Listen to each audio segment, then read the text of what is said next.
শেখ হাসিনা তার দলবল নিয়ে পালিয়ে গিয়েছে, ফ্যাসিস্ট পতিত হয়েছে, এই শেখ হাসিনা আর তার পরিবারের সদস্য দিয়ে, জয় কিংবা অন্যদের নেতৃত্ব দিয়ে বাংলাদেশে আওয়ামী লীগের রাজনীতি আর কোনো দিনের জন্য প্রতিষ্ঠিত হবে না, হবে না, হবে না। আর হলেও সেটি বাংলাদেশের 42 নম্বর দল হিসেবে থাকবে। বলাই বাহুল্য, শেখ হাসিনা তো তার জীবদ্দশায় বাংলাদেশে সুস্থভাবে রাজনীতি করতে পারবেন বলেই আমি বিশ্বাস করি না। আর নতুন করে সম্ভাবনা হয়েছে জামাতের রাজনীতির অবস্থান অত্যন্ত হীন, গৌণ হয়ে যাওয়ার সম্ভাবনা। কেন আমি বলছি দুটো জিনিস দেখিয়ে। একটা হলো মাহফুজের লেখা, একটা হলো দুদিন আগে মাওলানা ভাসানীর ছবি।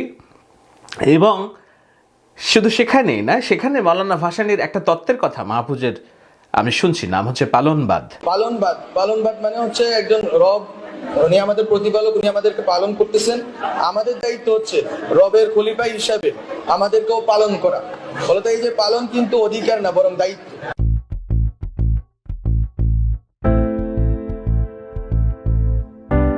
আমি কেন বাংলাদেশের আগামী দিনের রাজনীতিতে আওয়ামী লীগকে কোনো মূল প্লেয়ার হিসেবে দেখি না, বরঞ্চ তাদের স্থলে আমি দেখি মাওলানা ভাসানীর রাজনীতির নীতিতে অনুপ্রাণিত একটা নতুন রাজনৈতিক দল, যারা হবে মূলত রাজনীতির মূল প্লেয়ার। এবং সেই রাজনীতিটা হবে, ভোটযুদ্ধটা হবে মূলত বিএনপির সাথে।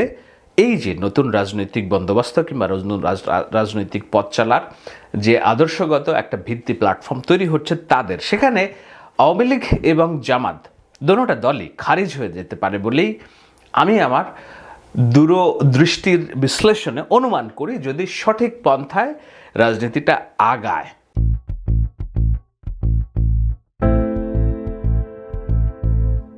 মাহফুজ আলম আগামী দিনের রাষ্ট্র পরিচালনায় রাজনীতির একটা দ্বন্দ্ব বা যুদ্ধের আশঙ্কা করেছেন। আশঙ্কা ঠিক না, তিনি এটা নিশ্চিতভাবেই বলেছেন যে যুদ্ধটা তো হবেই কোনো না কোনো ফরম্যাটে। এখন কেবল আমরা একটা পরিস্থিতি মোকাবেলা করতেছি, পরিস্থিতি মোকাবেলার পরেই এই যুদ্ধটা চলে আসবে। কি সেই যুদ্ধ? তিনি বলছেন যে পুরনো বন্দোবস্তের প্রতি দাসখত লিখে দেওয়া লোকেরা, পুরনো মানে বন্দোবস্ত বলতে প্রচলিত ধারার যে রাজনীতি, সেই রাজনীতির প্রতি দাসখত লিখে দেওয়া লোকেরা আবারও ঐক্যবদ্ধ হবে। ভাষাটা খেয়াল করুন, এই দল ওই দল এখানে মুখ্য নয়, মুখ্য হলো পুরাতন প্রজন্ম ও বন্দোবস্ত। মিলান জামাত ইসলামের আমিরের কথার সাথে তাদের সাম্প্রতিক কথা। তারা রাজনীতির প্রতিপক্ষ হিসেবে বিএনপিকেও এর আগে নানানভাবে সমালোচনা করার চেষ্টা করেছে। আর আওয়ামী লীগ তো তাদের সরাসরি শত্রু, আওয়ামী লীগকে উৎখাত করেছে তারা, আমরা সবাই মিলে।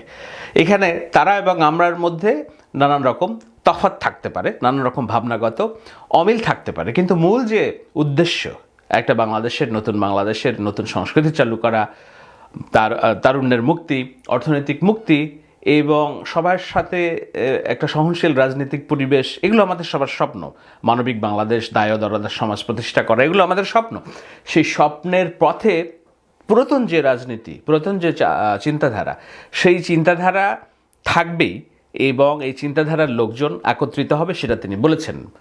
এবং বয়স আমার ছোট, অনেক ছোট, কিন্তু তার ভাবনাকে আমি ধাতব্য ধরেই আলোচনাটা করছি। এবং কেন জামায়াতের এইটার বিরোধিতা, এইটার আঁচটা করতে পেরেছে, যেটা বিএনপি অনেক আগেই আঁচ করেছে, সেটা নিয়ে আমি ব্যাখ্যা দেব। এবং কেন ব্যাখ্যা দেব যে সেই রাজনীতিতে আওয়ামী লীগের কোনো অবস্থান নেই, জামায়াতও খারিজ হয়ে যাবে কিনা এরকম একটা শঙ্কার মধ্যে পড়েছে বর্তমান সময়টা, সেটা জামায়াতের আমির আঁচ করতে পেরেছেন।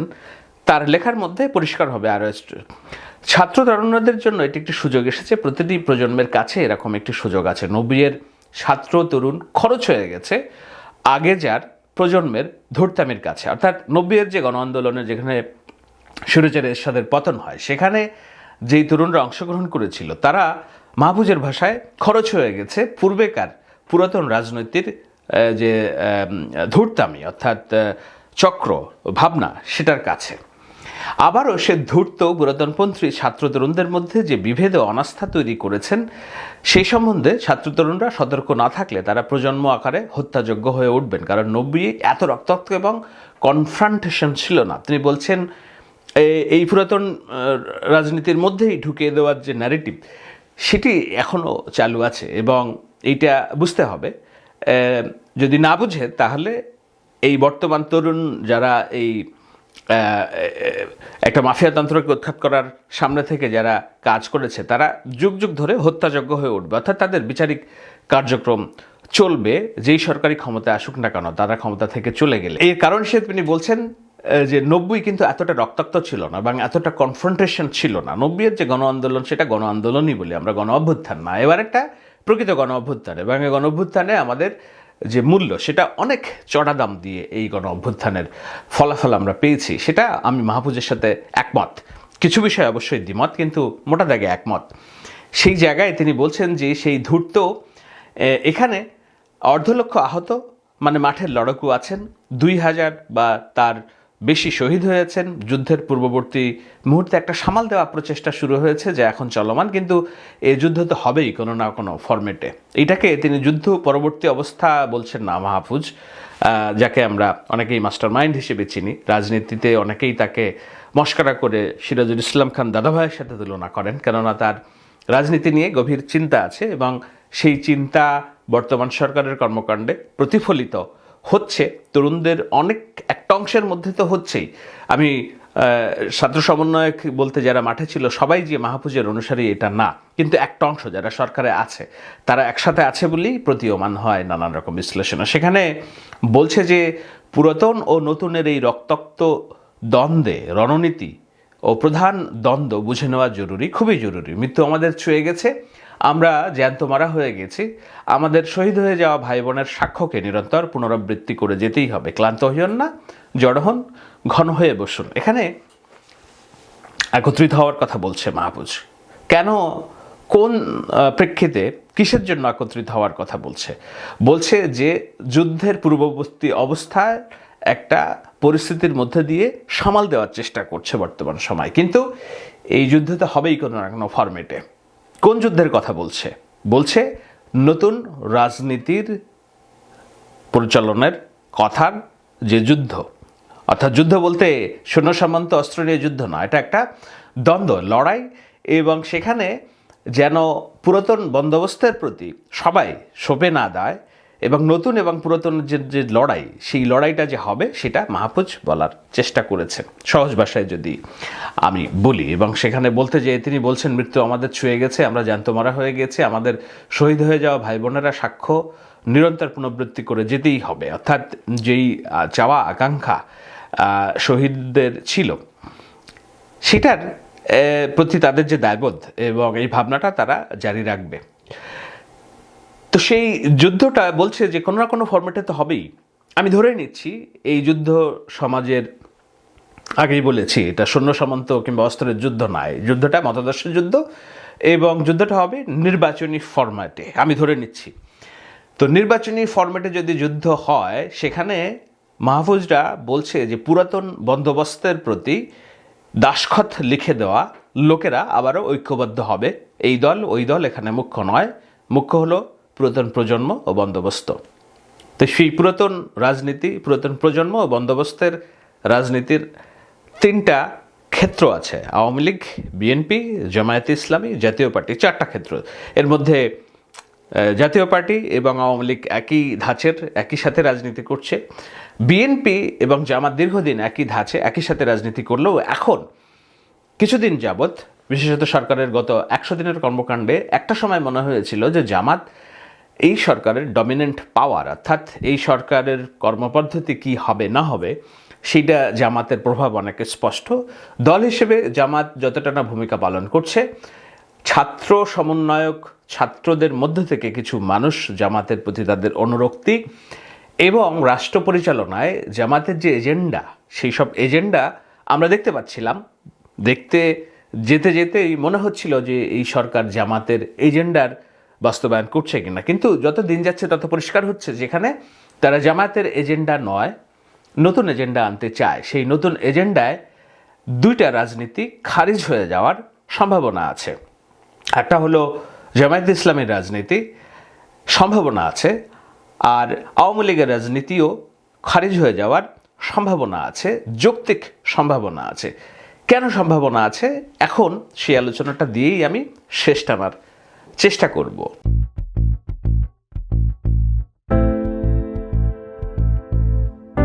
আগেই বলেছি, বাংলাদেশের আগামী দিনের ভোটের রাজনীতিতে আমি আওয়ামী লীগের কোনো অবস্থান দেখি না।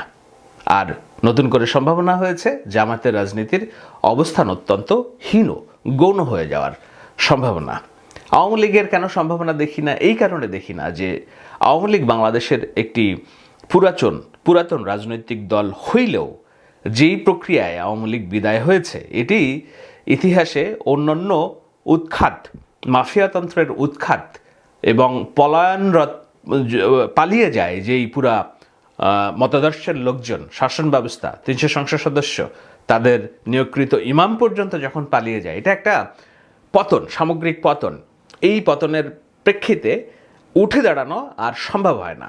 আপনারা 75-এর সাথে অনেকেই তুলনা করবেন আওয়ামী লীগ কর্মী সমর্থকরা, যে 75-এ যদি আওয়ামী লীগ উঠে দাঁড়ায় এবার কেন পারবে না। 75 ছিল পুরোপুরি একটা ভিন্ন প্রেক্ষাপট। সেখানে রাষ্ট্রের স্বাধীনতা যুদ্ধের নেতৃত্ব দানকারী একজন নেতাকে হত্যা করা হয়েছিল সপরিবারে, এবং সেই হত্যা করার প্রেক্ষিতে তাদের মতাদর্শ কিন্তু হত্যা করা হয়নি। ওই সরকার কিন্তু পালিয়ে যায়নি, সরকার দেশেই ছিল, তার মন্ত্রীরা দেশে ছিল, তার অনুসারীরা দেশে ছিল, রাজনীতিবিদরা দেশে ছিল। যখন রাষ্ট্রপ্রধানকে হত্যা করা হয়, তার ওই রাজনৈতিক দলের মন্ত্রী, সংসদ সদস্য এবং তারা এই দলের রাজনীতিকে টিকিয়ে নেওয়ার জন্য, চালিয়ে নেওয়ার জন্য কিন্তু মাঠেই ছিল, তারা পালিয়ে যায়নি।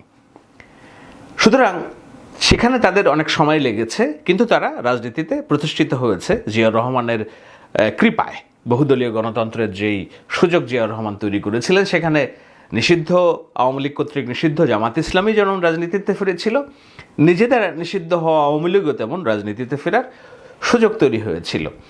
কেন তৈরি হয়েছিল? ওই যে বলেছি, তারা কিন্তু পালিয়ে যায়নি, উৎখাত করা হয়নি। তারা রাষ্ট্রপ্রধানকে হত্যা করা হয়েছিল, কিন্তু তাদের সমস্ত কর্মী সমর্থক, তাদের নেতাকর্মীরা বাংলাদেশের মাটিতেই ছিলেন। সুতরাং তারা একত্রিত হয়েছেন এবং রাজনৈতিক কৃপায়, জিয়াউর রহমানের কৃপায় তারা রাজনীতিতে করে এমনভাবে সরকার পরিচালনা করেছেন গত 16 বছর, যে তাদেরকে খেদিয়ে দেশ ত্যাগ করতে বাধ্য করেছে বাংলাদেশের মানুষ। সুতরাং এই রাজনীতি আর বাংলাদেশে ফিরবে না। তাই বলে কি তাদের ভোট নেই, তাদের মতাদর্শ নেই, তাদের সহানুভূতি, তাদের রাজনীতির প্রতি সহানুভূতিশীল মানুষের অবস্থান নেই? অবশ্যই আছে। কত সংখ্যা? সেই সংখ্যাটা অনেকেই বলেন 25%, 30%। আমি মনে করি না। আমার মনে হয় সামগ্রিকভাবে এটি 5 থেকে 10% কিংবা 12%-এর বেশি নয়। আপনারা 2024 সালের নির্বাচনে ভোট প্রদানের হারের কথা আপনারা জানেন নিশ্চয়ই। রাষ্ট্রীয়ভাবে বলা হয়েছিল 12% মানুষ ভোট দিয়েছে, কিন্তু আমি বহুত আলোচনায় বলেছি যে এই ভোট 2 থেকে 4%-এর বেশি নয়।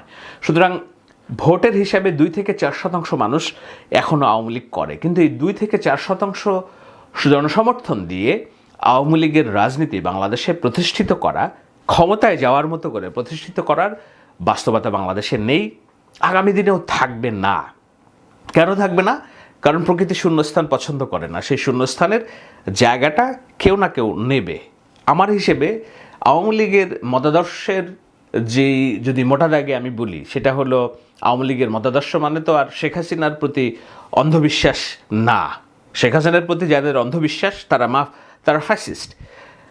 শেখ হাসিনার হত্যাকাণ্ডের প্রতি যারা একেবারে নির্বিঘ্নে সমর্থন দিয়ে গেছেন, তারা ফ্যাসিস্ট এনাবেলার।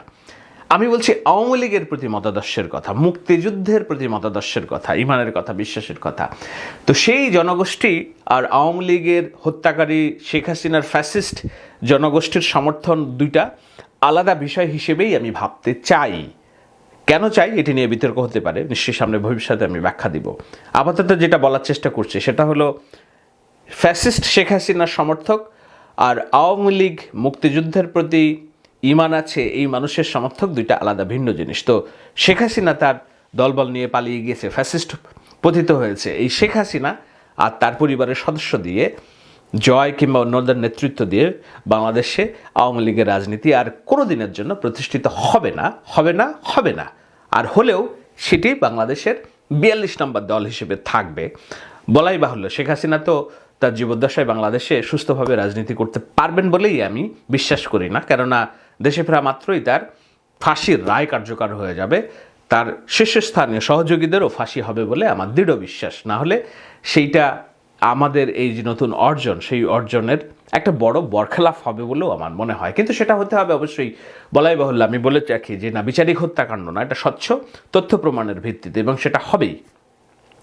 সুতরাং শেখ হাসিনা পরিবারের নেতৃত্বে আওয়ামী লীগ আসবে না, অন্য নেতৃত্বে আওয়ামী লীগ আসতে পারে, আসলেও সেটা 42 নম্বর দল, তথাকথিত 42 মানে 42 না, হয়তো 5-7 নম্বর দল থাকবে।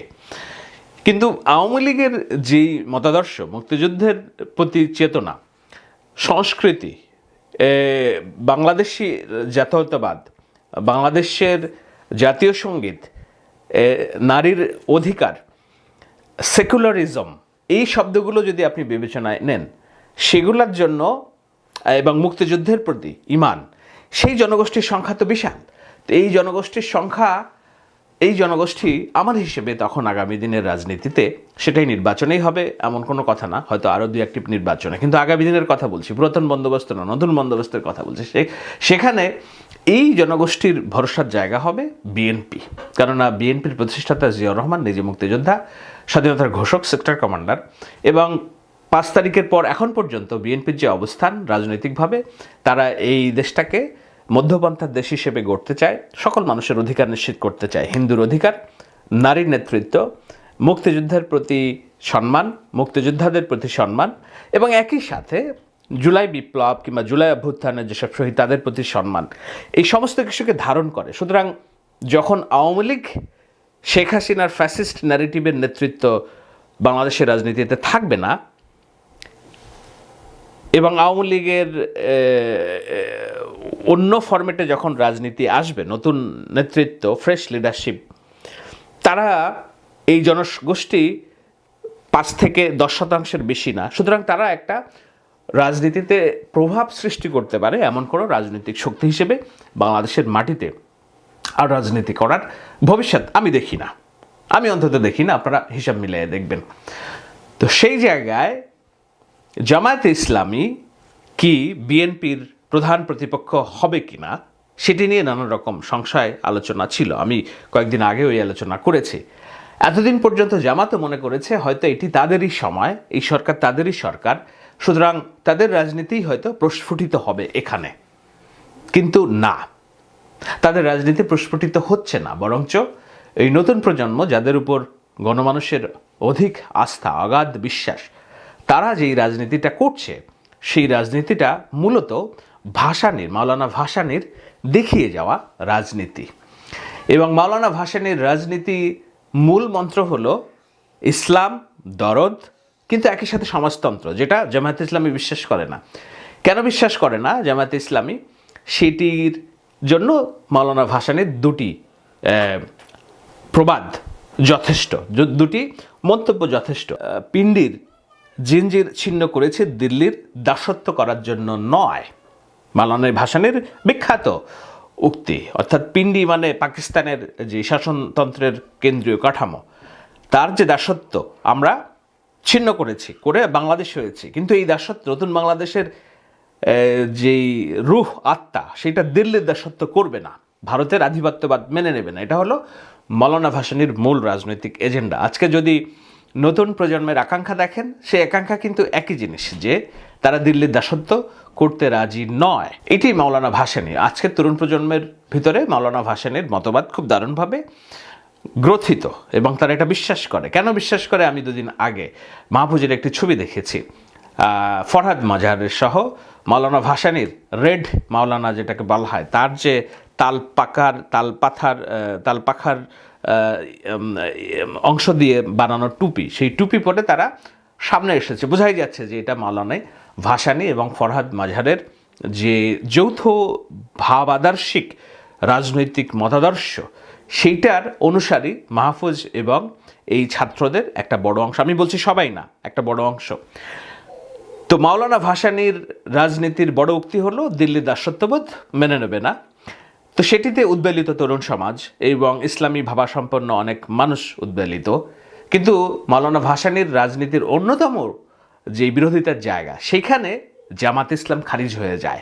কিভাবে খারিজ হয়ে যায়? মাওলানা ভাসানীর আরও একটা উক্তি হলো, তিনি জামায়াত ইসলামকে ইসলামের শত্রু মনে করতেন, রাজনীতির শত্রু মনে করতেন। মাওলানা ভাসানীর আরও একটা বিখ্যাত উক্তি, সেটা হলো যে নীল নদের পানি যেমন নীল নয়, জামায়াত ইসলামীও তেমনি ইসলাম নয়। আজকের এই আলোচনার প্রেক্ষিতে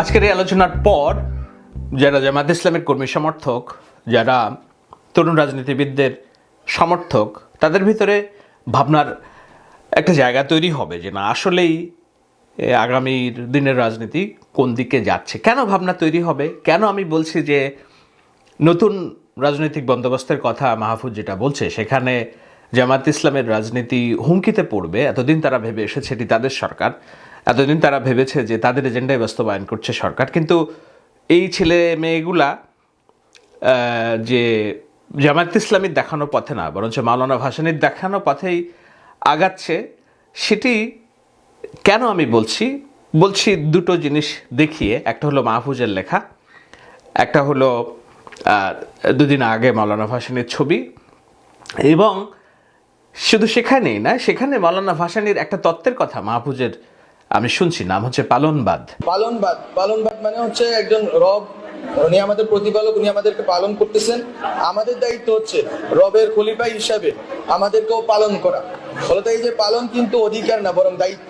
এই ধরনের একটি রাজনৈতিক মতাদর্শ আছে যেখানে মানুষের কর্তৃত্বের কথা বলা হয়েছে, যেই আইনি বন্দোবস্তায় মানুষের আইনের কথা বলা হয়েছে, যেটা জামাত ইসলামীর রাজনৈতিক মতাদর্শ থেকে ভিন্ন। জামাত ইসলামী রাষ্ট্র পরিচালনায় মানুষের আইনের কথা বলে না, আল্লাহর আইনের কথা বলে, শরিয়া আইনের কথা বলে। তো সেই জায়গাটা থেকে একদম স্পষ্ট বিভাজন আমরা দেখতে পাচ্ছি যে বর্তমান ছেলে মেয়েদের রাজনৈতিক ভাবনায়। এটা মাহফুজের কোনো নতুন তত্ত্ব না, এই তত্ত্ব হচ্ছে মাওলানা ভাসানীর এটাকে রুবুনিয়াত বলে তত্ত্ব ছিল। সেই তত্ত্বের একটা ব্যাখ্যা ছিল যে মানুষ হচ্ছে রবের প্রতিনিধি, মানুষই রব। সেটার একটা ভুল ব্যাখ্যা ছিল, শিরক ব্যাখ্যা দাঁড় করিয়েছিলেন অনেকেই। সেজন্য তিনি এটির বাংলা শব্দ বলতেন। বাংলা শব্দটার নাম হচ্ছে পালনবাদ বা রুবুনিয়াত। এটা মাওলানা ভাসানীর একটি দর্শন। এই দর্শন প্রচার করার জন্য তিনি হুকুমতে রাব্বানিয়া সমিতি গঠন করেছিলেন। যদিও মাওলানা ভাসানী তার রাজনৈতিক দর্শনকে রাষ্ট্র পরিচালনায় প্রতিষ্ঠিত করতে পারেননি তার জীবদ্দশায়, আওয়ামী লীগের প্রতিষ্ঠিত সভাপতি হওয়ার পরেও আওয়ামী লীগের রাজনীতি থেকে তিনি কার্যত ছিটকে পড়েছিলেন শেখ মুজিবুর রহমানের উঠে আসাতে, এবং তার 6 দফা অন্যান্য পাকিস্তান বিরোধী আন্দোলন, বাংলাদেশের পক্ষের আন্দোলন। যদিও আমরা জানি বাংলাদেশ সৃষ্টির মূল প্রেরণাটা মাওলানা ভাসানীর। স্বাধীনতার পরেও মাওলানা ভাসানী অনেক দিন রাজনীতিতে ছিলেন। একটা পর্যায়ে তার রাজনীতি হারিয়ে যায়, তার সেই রাজনীতিটা গ্রহণ করে জিয়াউর রহমান, এবং তার রাজনীতির বড় অংশটাই, তার রাজনীতির বড় অনুসারীরাও জিয়াউর রহমানের জাগদল এবং বিএনপিতে অবস্থান করে। আজকে বিএনপি হচ্ছে মাওলানা ভাসানীর অনুপ্রেরণায় অনুপ্রাণিত একটি দল, যদি মোটা দাগে আপনি বলেন। কিন্তু অবশ্যই এখানে জিয়াউর রহমানের ক্যারিশমা এবং নতুন চিন্তা চেতনা সংযোজিত হয়েছে। আজকে এত বছর পর এসে, 55 বছর পর এসে বাংলাদেশের রাজনীতিতে, আগামী দিনের নতুন রাজনীতিতে যখন বন্দোবস্তের কথা আলোচিত হচ্ছে, সেই বন্দোবস্তে আমরা দেখি যে বাংলাদেশের রাজনীতি থাকবে দুটোই, এবং এই দুইটা রাজনীতি কোনো না কোনোভাবে এই যে হুকুমতে রাব্বানিয়া বা মাওলানা ভাসানীর মতাদর্শের রাজনীতি, তার একটা বড় প্রভাব সেখানে থাকবে। সেই বড় প্রভাবটা, একটা তো বলেছি যে বিএনপি এখনকার রাজনীতির মূল চালিকা শক্তি, সেই চালিকা শক্তির সাথে অনেক ধরনের মানুষ আছে। যেহেতু আওয়ামী লীগ নাই মাঠে, এবং যেহেতু শেখ হাসিনা এবং তার পরিবারের রাজনীতি খারিজ হয়ে গেছে বাংলাদেশের রাজনীতি থেকে, সুতরাং নতুন যে ফ্রেশ আওয়ামী লীগের লিডারশিপ আসবে, তাদের যে রাজনীতি, সেটি আর এই আওয়ামী লীগ নেতাদের হাতে প্রস্ফুটিত হবে না, ক্ষমতায় যাওয়ার মতো হবে না। কিন্তু তাদের যে ইমান, তাদের যে মৌলিক রাষ্ট্র পরিচালনার জন্য তাদের যে চাওয়া, সেটা হলো মুক্তিযুদ্ধের প্রতি সম্মান, সেকুলারিজম, নারীর স্বাধীনতা, নারীর ভোটাধিকার এবং অন্যান্য রাষ্ট্র পরিচালনা যেসব বিষয়গুলো, আওয়ামী লীগ বাংলা ভাষার প্রতি দায়বদ্ধতা, জাতীয় সংগীতের প্রতি দায়বদ্ধতা, পহেলা বৈশাখ, এই সমস্ত কিছুই বাংলাদেশের রাজনীতিতে থাকবে। কিন্তু সেটা মূল পালন করতে হবে বিএনপি। এবং ভোটের রাজনীতিতে তারা ক্রমাগতভাবেও আওয়ামী লীগের ভোট যেমন টানতে থাকবে, মধ্যমন্ত্রী মানুষের ভোটও টানতে থাকবে, এবং সবাইকে নিয়ে একটা বিষুবীয় রাজনীতি যেটাকে আমি বলি, সেটা বিএনপির হাতেই থাকবে বলে আমার দৃঢ় বিশ্বাস। আমার মনে হয় সেই দিকেই আগাচ্ছে, যেহেতু আওয়ামী লীগের রাজনীতি খারিজ হয়ে গেছে। তো এরপরে তাহলে আওয়ামী লীগ বিএনপির সাথে রাজনীতির প্রতিদ্বন্দ্বিতা হবে কার? জামায়াতে ইসলামের? না, জামায়াতে ইসলামের রাজনীতিও খারিজ হয়ে যাবে যদি তরুণ প্রজন্মের এই নতুন রাজনৈতিক বন্দোবস্তের যেসব কথাবার্তা আলোচিত হচ্ছে সেখানে সেটা আসলে হবে মৌলানা ভাসানীর মতাদর্শগত রাজনীতি, সেটা ইসলামী চিন্তা চেতনায় পরিচালিত হবে, কিন্তু মূল জায়গা থাকবে সমাজতন্ত্র, সামাজিক ন্যায় বিচার, সাম্যবোধ। সেটা শরিয়া আইন হবে না, সেটা হবে সমাজতন্ত্রের আইন, কিন্তু লিড অর্থাৎ নেতৃত্ব দিবে ইসলামী ভাবাসম্পন্ন তারুণ্যেরা। এই তারুণ্যদের প্রতিচ্ছবি আমি দেখতে পাচ্ছি বর্তমান মাহফুজ এবং অন্যান্যদের চেহারায়। আমি বলি, সবাইকে এক কাতারে আমি মাপতে চাই না, এই তরুণদের মধ্যেও বিভাজন আছে। তো সেই জায়গায় নতুন যে রাজনৈতিক বন্দোবস্ত, সেইখানে ডক্টর শফিকুর রহমান হয়তো ভেবেছেন যে জামায়াত ইসলামের রাজনীতিও খারিজ হবে। এতদিন তারা যেটা ভেবেছেন যে এটি তাদের রাজনীতি, তাদের সরকার, তাদের এজেন্ডা, সেটা মনে হয় ভুল। কেন জামায়াতের রাজনীতি খারিজ হবে? কারণ জামায়াতের রাজনীতি খারিজ হবে যদি বাংলাদেশের মানুষ দেখে যে ইসলামী ভাবধারায় কোনো একটি রাজনৈতিক নতুন দল দাঁড়াচ্ছে, এবং যেই দলটি হাসিনার ফ্যাসিস্ট শাসনকে উচ্ছেদ করার জন্য শহীদ হয়েছে, রক্ত দেওয়ার জন্য প্রস্তুত হয়েছে, তাদের ডেডিকেশন আছে, তাদের প্রতি সহমর্মিতা বাড়বে। ইসলামী ভাবধারার কারণে ইসলামী জনগোষ্ঠীরও সমর্থন তাদের প্রতি থাকবে। আর এই দলটি জামাত ইসলামের যেহেতু মুক্তিযুদ্ধ কেন্দ্রিক একটা বিশাল গহ্বর আছে, বাংলাদেশের অভ্যুদয়ে যেহেতু তাদের বিরোধিতা ছিল, তারা যেহেতু অন্যান্য আরও সীমাবদ্ধতা যেমন আছে, নন ইনক্লুসিভ রাজনীতি যেটা আমি বলি, যে একজন হিন্দু বৌদ্ধ 2 কোটি ভোটারদের ভোট তারা পাবে না, হিন্দু বৌদ্ধের নেতৃত্ব জামাত ইসলামী অ্যাডপ্ট করতে পারবে না, দেশের জনসংখ্যার 50% নারী, তাদের নেতৃত্ব জামাত ইসলামী অ্যাডপ্ট করতে পারবে না। সুতরাং নানান রকম সীমাবদ্ধতায় জামাতের রাজনীতি গহ্বরে আটকে যাবে। সেটা আজ করতে পেরেই জামাত ইসলামী তার আগামী দিনের রাজনৈতিক বন্দোবস্তের দেনা পাওনা, শত্রু মিত্রতা নির্ধারণ করতে শুরু করেছে বলেই আমার দৃঢ় বিশ্বাস। আর সেইটার পদক্ষেপ হিসেবেই প্রথম যাত্রায় আমির শফিকুর, ডাক্তার শফিকুর, তিনি এই যে ফ্যাসিস্ট বারবার বলা, ফ্যাসিজম বলে রাজনীতির ন্যারেটিভ তৈরি করা, সেটাতে বিরোধিতা করে প্রথম স্টেপটা তিনি দিয়েছেন। আমার ধারণা আগামী দিনে আরও অনেক কিছু ক্লিয়ার হয়ে যাবে। জটিল বিষয়, আমি কতটা সহজ করে বুঝিয়ে বলতে পারলাম জানি না, কিন্তু আশা করি যারা রাজনীতি নিয়ে ভাবেন তাদের ভাবনার কিছুটা খোরাক তৈরি হবে এই আলোচনার মধ্য দিয়ে। মতামত দিবেন, আপনাদের ভাবনা জানাতে ভুলবেন না, যেন আমি পরের এপিসোডে আরও ব্যাখ্যা দিতে পারি। সবাই ভালো থাকবেন।